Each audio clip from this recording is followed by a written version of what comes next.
ছেলে গেছে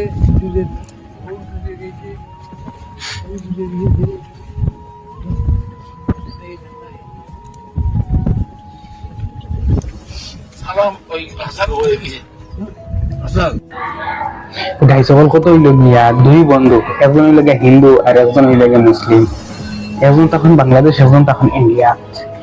দুই বন্ধু কত বছর বাদে দেখা হয়েছে, আর দেখা হওয়ার প্রয়োজন দরিয়া জড়িয়া খান্দন শুরু করেছেন। কত হইল গিয়া আগের যে বন্ধুত্ব আসলো এখন বাগিয়ালি থেকে, বাগিয়ালি তখন মহব্বত না, আগের বন্ধুত্ব তখন মহব্বত আসলো। আর এখন মানে ইলা হিন্দু মুসলিম ইলা মহব্বত আছে, তোরা অত বেশ নাই, এটা 100-এর মাঝে মানে 1% থাকবে। আগে আসলো বেশিরভাগ মানুষ আসলো, রাজনীতি আসলো না, রাজনীতি গান্ধা রাজনীতি আসলো না, ভালো রাজনীতি আসলো, মানুষ হিন্দু মুসলিম করতো না। এটা আপনারা বেশি বেশি কোনো মতামত করবো।